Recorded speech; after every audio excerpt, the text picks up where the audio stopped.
Isang mahalagang pagbabago sa polisiya sa agrikultura at pangingisda ang sinusulong ng pambansang pamahalaan sa ginanap na Municipal Agri-Fishery Investment Forum. Ito inaasahan na magdudulot ng malawak na epekto sa kabuhayan ng mga magsasaka at mangingisda. Narito ang report.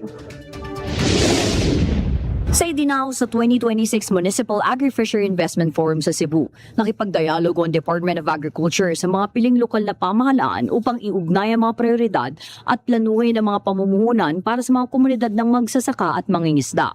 Ayon sa DA, umaabot sa halos 19 na bilyong piso taon-taon ang ginagastos ng bansa sa pag-aangkat ng mga produktong agrikultural habang nananatiling mababa ang kita ng maraming food producers. Ayon kay DA Undersecretary Asis G. Perez, kung mapapalakas ang lokal na produksyon, ang perang napupunta sa import ay maaaring maging direktang kita ng mga magsasaka at mangingisda. Hindi ayuda kundi matatag na hanap buhay. Sinabi ni Perez na lumilipat na ang kagawaran sa pangmatagalang pamumunan kung saan magkatuwang na magpaplano at mamumuhunan ang pambansang pamahalaan at mga LGU na may pinagsasaluhang pananagutan sa resulta.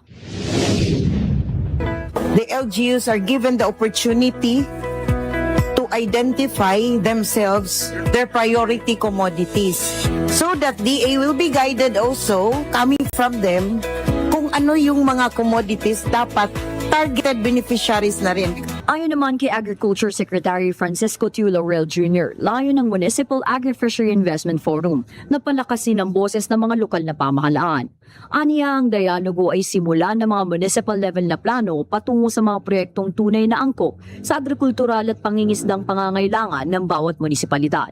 Tututok ang mga pamumuhunan sa mga bayang may mataas na poverty incidence, kabilang ang mga malalayong lugar at maliliit na isla kasama ang post-harvest facilities, pagproseso at market access. Palalawakin din ang pamumuhunan sa pangingisda at mga produktong mayaman sa protina na may halos 15 bilyong pisong budget ngayon. Ayon sa DA, ang tagumpay ay masusukat hindi lang sa produksyon kundi sa totoong pag-angat ng buhay ng mga magsasaka at mangingisda. Nauna sa mga balitang totoo at laging bago, Nudge Miravalles, Alauna sa Balita, Congress TV.